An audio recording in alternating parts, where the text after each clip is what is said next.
Let's look at the digital marketing lessons that we can learn from The Ordinary. If you don't know The Ordinary, they are a skincare and beauty brand owned by Deciem, owned by Estee Lauder, and they have completely disrupted the beauty industry. They've done this by going against some sacred fundamentals of that marketing, and there are some fascinating digital marketing lessons and as well as general marketing lessons there. In this no-cut teardown, we're going to look at 3 lessons that we can learn from The Ordinary, and these apply whatever sort of business that we're in.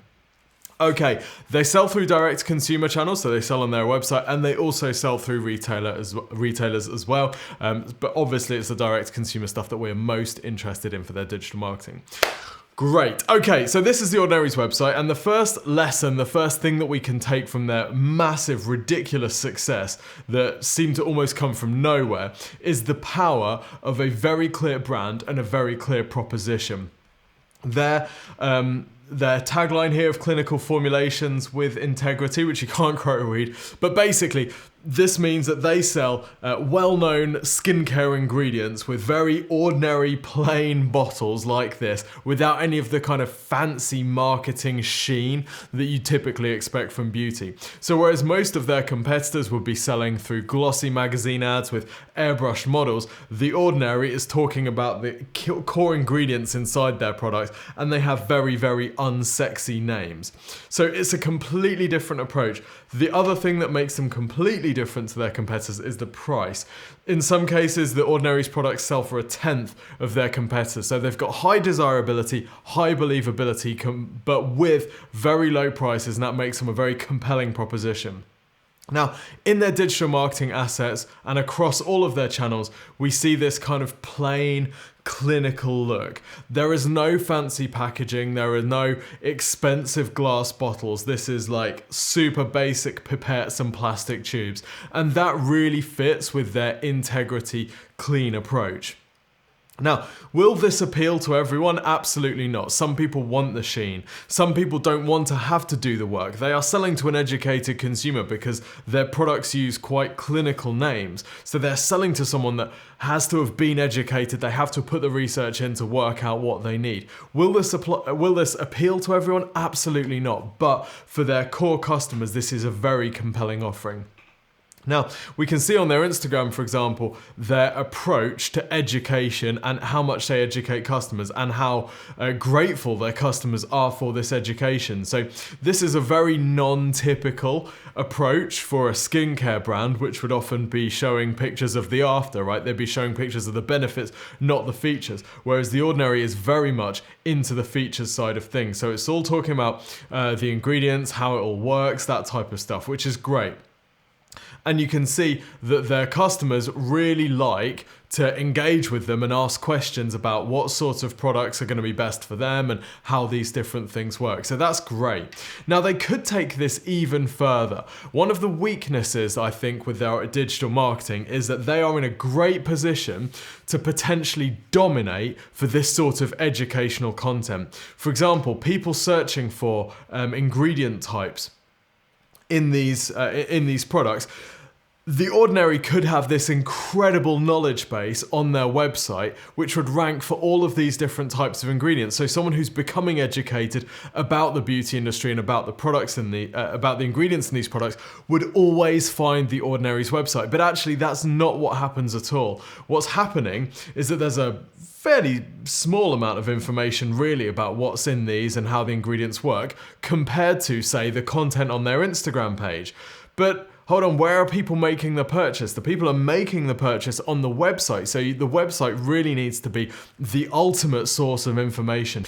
Now, if we have a look at their organic search visibility as an example, we'll see that for non-branded organic search, whilst they do have some keywords that are in strong positions, actually, there is room for improvement. So phrases like hip rose oil, salicylic acid, these are terms which are off page 1, and I'd love to see them dominating for this. But if you have a look at the products which are actually ranking for, the pages that are ranking for these terms, we can see how much more opportunity there is, because these are products that are ranking for these terms. So marula oil, the page that's ranking for that is actually a product with marula oil. Now that's fine, but there are going to be lots of terms in this list where people are looking for information, or that product page could link to an information guide with more information about it. But the Ordinary site doesn't have this kind of glossary of different ingredients, and that's a huge opportunity because the scope in this is massive. Combining all of these individual ingredient terms, there are huge search volumes, and these are people that are clearly in the research phase about their beauty products, so they would be very good potential customers for the Ordinary. Right, the second lesson. This website actually isn't the easiest to use. It's actually slightly easier on mobile, but really the main kind of problems exist on mobile and desktop. This is essentially their homepage. Now, the Ordinary doesn't actually have its own website. It's technically a product range under DECIEM, but actually it's got its own search volume, which we'll come back to later. But this means that there's not really any homepage as such. This is the closest that we get to the Ordinary's homepage. But there are no product categories here at all. You are forced to hunt through the menu system. We've got this call to action, unsure where to begin, build my regimen, which is pretty good. It's basically a product selection questionnaire. But other than that, there's nothing on this page. There's no product categorization. There's no here are the best sellers or any of that. We've also got this email capture thing, which just says connect with us. There's no incentive to do that. I don't know what I'm going to get from that. I would guess that conversion rate on that is going to be super low because there is just no reason for any person thinking logically to put their email in there. If we look at competitors, they'll often be offering, discounts, or they'll be offering new product alerts, or special features, or some additional free gift if you sign up for their email list. But nothing of that here. So it's very much up to the user to sell themselves on joining yet another email list. And I don't know what I'm going to get. I don't know what the frequency is. I don't know who it's for or any of that. So that's pointless. Now, if we have a look at another site that sells the Ordinary's product, Look Fantastic, which is the Hut Group property, or THG property, we see a more traditional approach being taken to the e-commerce brand homepage. Okay, so this actually does kind of give you a bit more guidance. You can shop all products if you want, but they've also got their products broken down by need or function, essentially, as well as having these most popular kind of categories. This is much more helpful, and then we've got bestsellers as well. This is much more helpful for someone who is new to shopping. And really, I know what would have happened here. This would have been a conversation. This would have started with a design and it would have gone from there.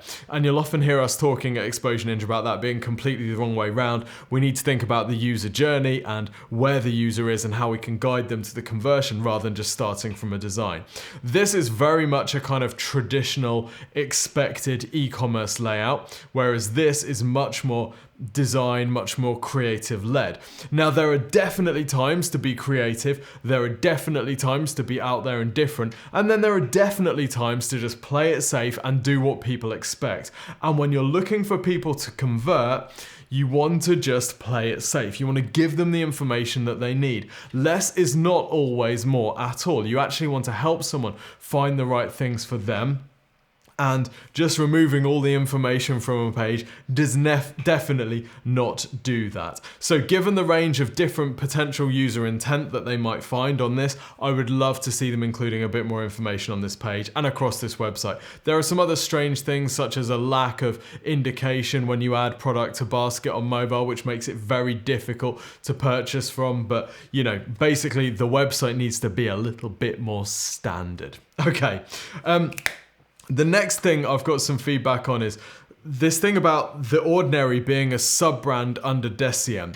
If we have a look at the relative search interest of the Ordinary versus DECIEM, we see that DECIEM is essentially an unknown.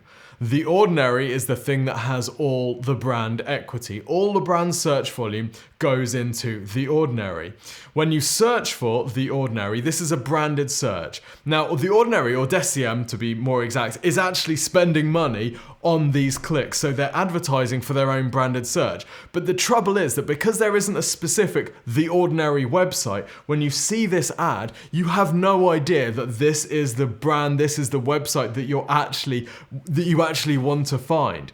So they're essentially spending way more than they would need to advertise this, because their click-through rate will be lower because people can't see that this is the actual brand that they're looking for. The same with this, they just look like just another reseller if you don't know the relationship between Deciem and The Ordinary. Same on their Instagram page. There isn't actually a The Ordinary Instagram page. You have to go to Deciem, and their byline there, the Abnormal Beauty Company, is useless, right? All of this is completely useless. This should be, there's no Ordinary logo there. There's no reference to them in their handle. It's madness. Now on TikTok, they do have The Ordinary and they have their own profile. But elsewhere in their marketing, it's just a sub-brand under Deciem, which seems mad considering that all of the search volume, all of the intent, and all of the brand equity is in The Ordinary itself. So the lesson here is to recognize when a sub-brand deserves its own existence. Number 7 is a great example. So number 7 is a boots product range, and they have just separated it out for their direct consumer offering into its own website, which incidentally is run on Ingenuity, which is the Hut Group, same as Look Fantastic. But it's a great example where number 7 is becoming known in its own right, so they want to be able to just go straight to the consumer with a very clear proposition and win for those branded searches. For some reason, The Ordinary hasn't done it. So there you have it, 3 key takeaways from The Ordinary. First, the power of a clear proposition and brand identity. The Ordinary is winning because they have been completely disruptive. They've taken all the industry convention and they've just fought against it and positioned against what everyone else is doing, and that is genius. The second thing, but don't fight convention when conversions count. When it comes to website layout, you just want to do what your audience is expecting, what people are used to seeing on a website, particularly with e-commerce. There's no need to be fancy. Give people the information that they need, help them make a choice. Third thing, know when to split sub-brands from a main brand. Obviously, this isn't relevant for everyone, but it's interesting to see how in this case, The Ordinary could be paying way more per click and actually losing direct consumer traffic because they insist on placing it under Deciem and using the Deciem brand instead. So I hope you found that useful. Don't forget to request your free website and digital marketing review from the team here at Exposure Ninja if you want one of these feedback videos for your business. Don't worry, we won't even publish it on YouTube. You simply just go to exposureninja.com and click the big button to request your free website and marketing review. We'll show you how to generate more leads and sales from your website over the next 6 to 12 months, and we'll even give you a plan about how to do it in priority order. This service is completely free of charge. There's no obligation to use Exposure Ninja to do this stuff. You can go and then implement it yourself or work with your existing agency or whatever. So go to exposureninja.com to do that. Don't forget to subscribe to us on YouTube as well. Until next time, see you soon.